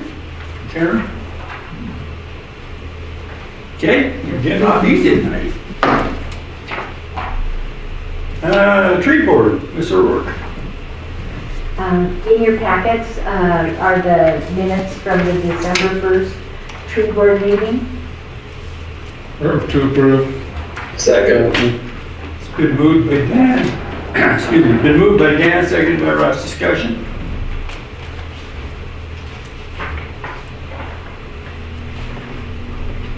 Call for the question. Question's been called for to approve the December, or set the December 1st, 2020 meeting minutes of the tree board. All those in favor say aye. All those opposed say nay. I take that as unanimous. Anything? Want to say anything else? Sorry. No, I think I went over last month, we have received, I think, every grant that we've applied for. I think we're good all the way through the work season of 21 and 22. We're kind of busy working on a video at this point, a short 5-minute video that will describe to people what the tree board is. It will be easy to upload the video to websites, and it will be easy for tree board members to have it on a thumb drive and to utilize it when talking to civic groups, talking about the tree board or doing fundraising. And so that's what we're busy with. Mary Jo, does the tree board primarily function just inside the city limits, or are they countywide? No, we're just inside the city limits. Thank you. Okay, thank you. Okay, reports of standing committees of the city council, judiciary, Mr. Nye. No, well, we did have a meeting yesterday, no minutes. Thank you. Finance committee, Mr. Hand. Next meeting will be the 28th. Please, my report. Thanks. Fire and order, Russ or Raymond? No meeting, no report. Okay. Now, but we are going to have one set up. Okay, fire and order. I was informed by Mr. Graham, and because I forgot where it was. I have some handouts for the ambulance service, that whole thing. So we'll put it to the fire and order for next Monday. Is there a time? I know Bill has COVID, so he won't make it. Is there a time for Russ and Raymond to make on Monday? 3 is great. Okay, 3. We'll do 3. I'll set it up tomorrow. Thank you. Can you email the documents? Yeah, I have them already. In fact, I'm going to send it out tomorrow morning. Okay. So you guys might have a little extra time at 3. Health and welfare, Mr. Sean. Thank you, Mr. Mayor. City Health and Welfare, no meeting, no report. City County Health Board met today. Drew the numbers to take away the dedicated COVID number to set up appointments. area code 406683203, Monday through Thursday, 8 a.m., 5 p.m. Do not call the health department. Call that number. And truly, your dates for the mass 250 shots are the next 3 Fridays, the 29th, the 5th, the 12th. The second round of shots, approximately 28 days later, are going to be 2nd, February 25th, February 26th, sorry, May 5th, March 5th, and March 12th, respectfully. And then truly, our next meeting will be February 3rd at 10 a.m. A lot of discussion today, so those minutes will be coming forthright. Thank you. Okay, thank you. Somebody say, Questions? oh, any question? That concludes my report. Thank you. Cemetery Committee, Mr. Kenworthy. We have no meeting, no report, Mr. Mayor. Thank you. Parks Committee, Ms. O'Rourke. No, we'll be meeting, at the end of this month. Okay, thank you. City Hall Committee, Mr. Graham. No meeting, no report. Street Alley, Mr. Nye. No meeting, no report. Water and Sewer, Mr. Hand. We had a meeting, I got a report. Before you in your packet are the minutes from our January 12th, 2021 meeting. Like your approval? Move to approve. Second. Second. Been moved by Dan, seconded by Freeman. Discussion. Mr. Hand, I got a quick question. Certainly. I think it was, it looks like item number 6. Discuss recommending repair radio connection between water reservoir and well number 2. Are these similar radios to what Ski Patrol uses? No. Okay. Now, these are internet kind of radios, and they're directional. They're more like a Wi-Fi radio connection, but a little more directed. Okay. All right. That was all I had. Thank you. So, are the 2 purchases in here, both for the electric blower and for the radios, are those in your budget? I'm not sure. We've got the account in the water and sewer to take care of them, all right. There isn't any additional outside funds required. Right. Well, they're not explicitly stated, but there's a catch-all is where they would go. There is And I don't remember the algae codes. Okay, so it will come out of that, I think it was, Well, the II will come out of sewer, which is 5310, and the III company will come out of the 5210.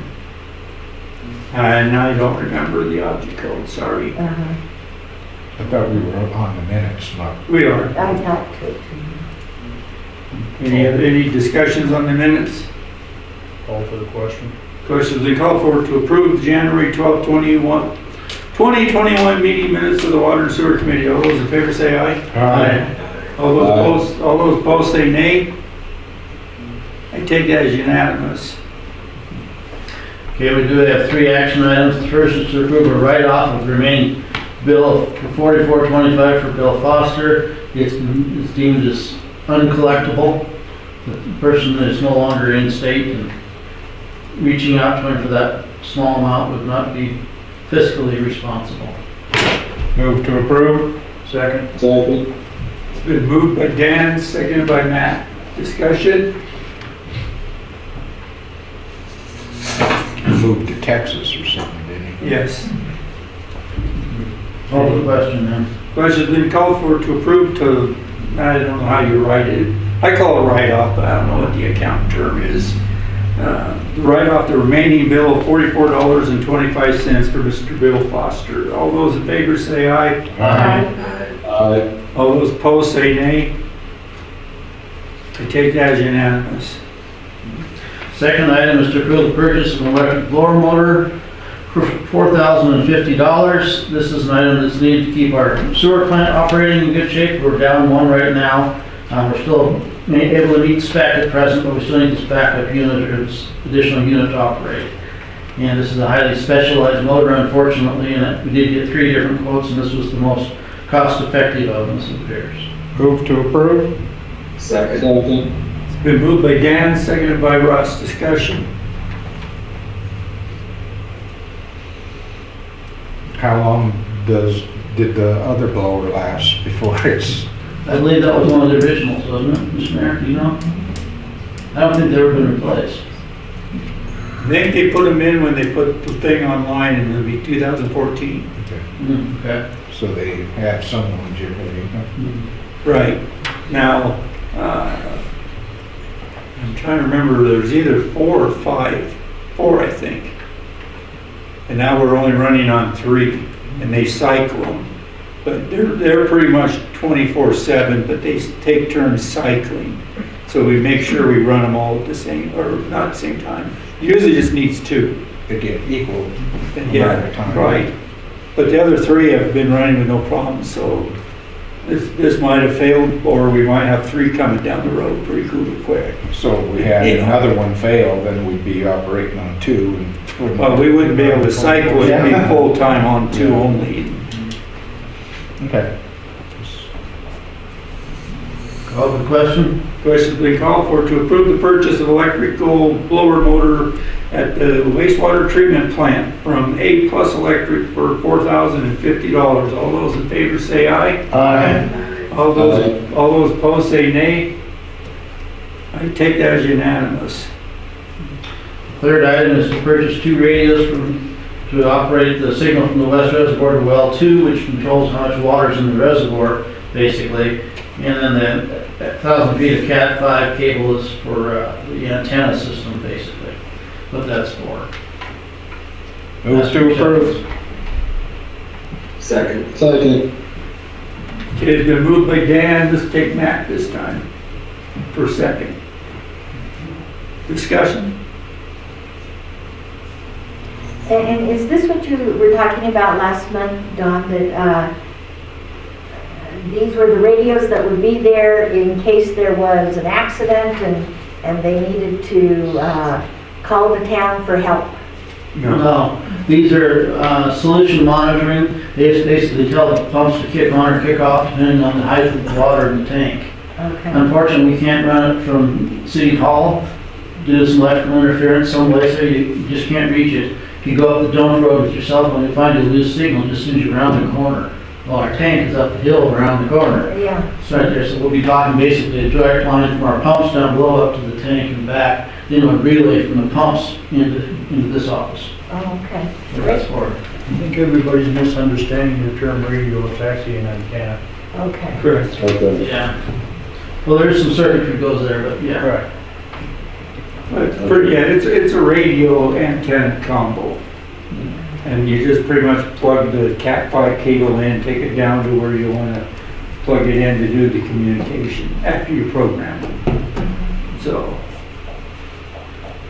and these have been having problems because they've been going offline, which means the motor or the wells, pumps don't know when to turn on or turn off. So some of the time it's never ran dry. Usually it fails just turning on and never knows when it's full. So every so often we would drive up there and water would be running out of the tank. So we're wasting water. Okay, so we got to get it up and going more reliable than what we have. That's what this is all about. So. Call for the question.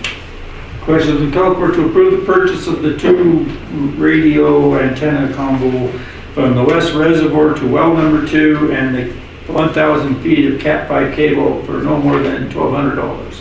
All those in favor say aye. Aye. Aye.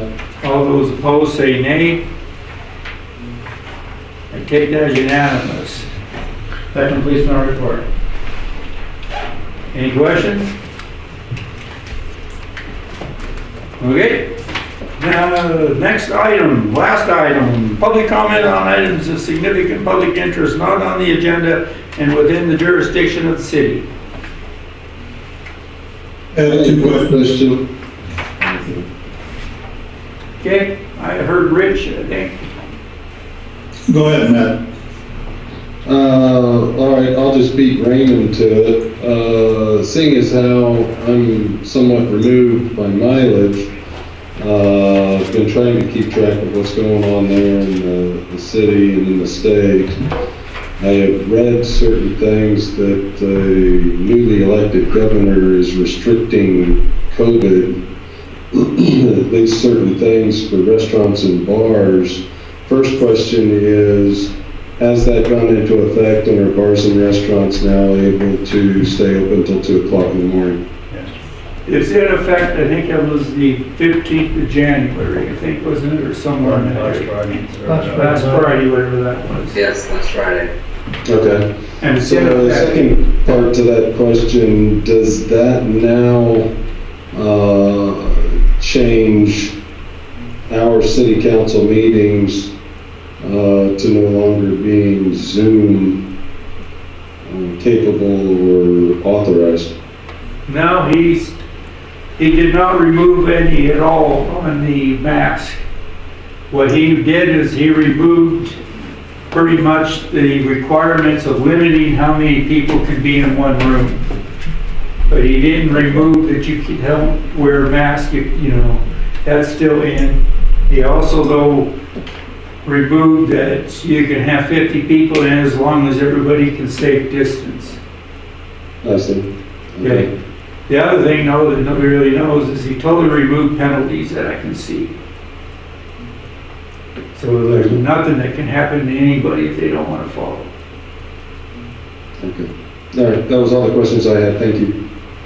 Now, that's just me reading it, so I'm not giving a legal opinion, nor a police opinion, or a judge opinion.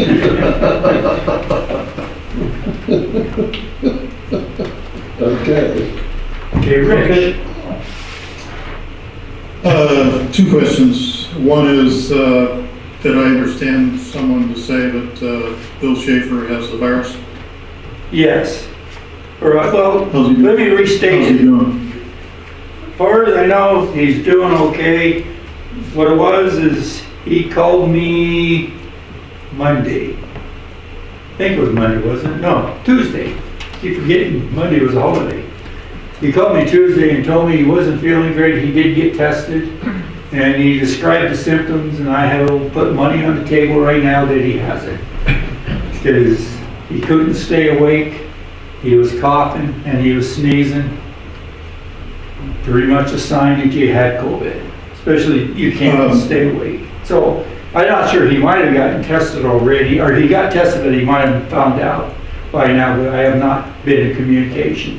He says he hasn't been feeling, besides being tired and always wanting to sleep, he hasn't been feeling really bad besides the cough. He had that surgery a while ago, and so the stitches, the cut is kind of painful now every time he coughs.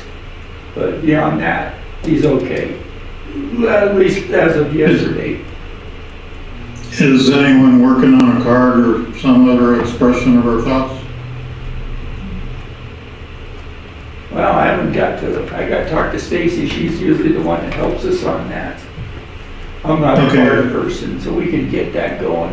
If someone would take it upon themselves to sign my name on it, I'd appreciate it. Okay. Next subject. Apparently there was a windstorm in the town last week.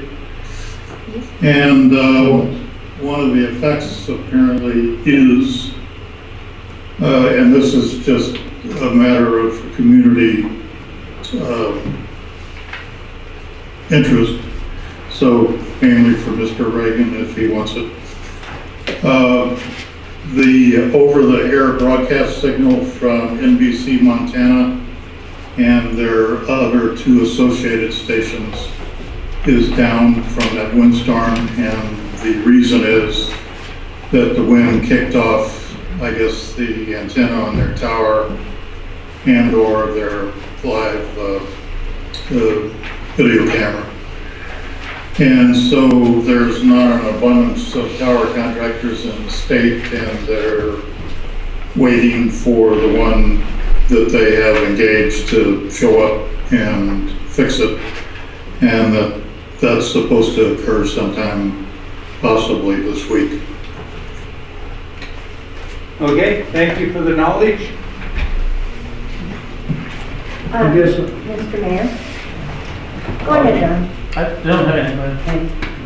I do. Okay. There have been, I believe it was on December 23rd, 2 days before Christmas, there was an article in the paper outlining Mr. Dolan's extreme unhappiness at both myself and Dr. Ed Mooney, who serves on the Board of Adjustments. And we both, Dr. Mooney and myself, have reached out to the mayor to ask him to intercede with this issue, and neither of us have received any communication from the mayor. So we are taking it upon ourselves just to make sure that our letters are read into the record, and that people understand that there is another point of view. So I'm going to read those letters. The first one is from Dr. Mooney. You guys want her to read it? It doesn't matter. This is our time. Okay? No, it's not. It's public's time. It's not council time. It's, but if you guys don't mind, then we can let her read it. But Mr. Dolan, this email is in response to your comments at the end of the December 17, 2020 Dillon Board of Adjustments meeting regarding the discussions at the December 10th meeting. During your speech, you made several claims. Among them, number 1, you were excluded from participating in the discussion following tabling of formal consideration of the issue. Number 2, comments and discussion regarding your opinion and the way to proceed with the Harvey appeal were disrespectful and offensive. And number 3, that Ms. O'Rourke and myself displayed narcissistic behavior and a lack of empathy, supposedly toward your feelings. I will point out to you that you were at no time excluded from further discussion. You chose to get up and leave the room rather than do so. I, for one, would have welcomed your participation. Also, the discussion itself centered mostly on the history of the 2018 changes to 17.36, which broadened the board's scope for granting variances. Appreciation for and recognition of your work on the opinion was also expressed. I'm guessing that the reference to attorney Kelly Lynch as a possible source of your recommendation and a proposal to consult with her regarding the 2018 change may have been offensive to you. Of most concern to me, though, was your decision to personalize your comments by attacking me and Ms. O'Rourke by name. Please note that the contrast with the discussion to which you objected that was focused on facts that may have been helpful in resolving the way forward with Mr. Harvey's variance request. While I feel privileged to have had the benefit of your advice and insights during my tenure on the Zoning Commission, Planning Board, and Board of Adjustment, the behavior on display at the December 17th Board of Adjustment meeting was all too familiar. I witnessed the slamming of your notebooks, following by huffing out of a meeting several times. And no one in the room at the time will forget your tantrum and rant at me during a meeting with Mr. King, for which an apology was never forthcoming. Regardless, I feel that to this point, we've been able to work together with a modicum of mutual respect for each other.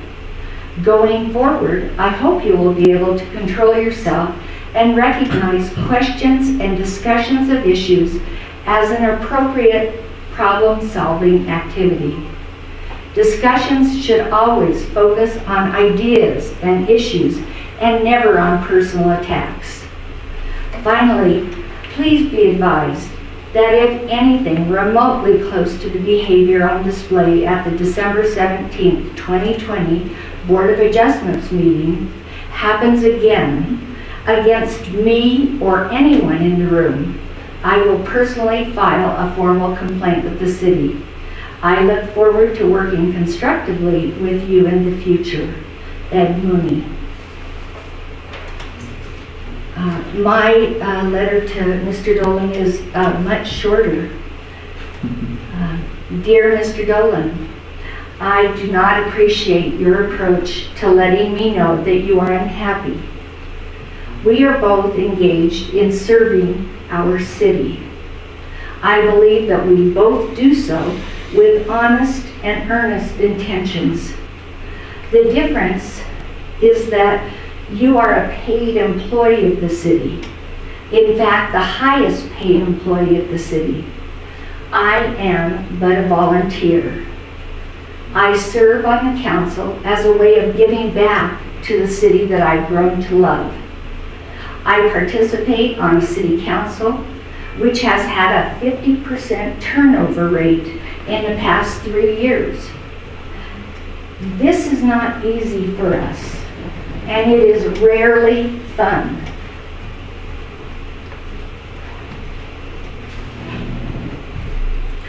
As President Biden has challenged us, we need to stop this uncivil behavior where every single perceived affront becomes fodder for a huge war. The throwing of books, the shouting, the stomping out of the room, the threats, they have just got to stop. I would appreciate it if in the future you are unhappy about something, simply give me a call. We'll talk about it like grown-ups. I promise I'll listen. And if I made a mistake, which I do many times each day, I'll make it right. I believe I've always treated you with kindness and respect, and at a minimum, civility when you are attacking me.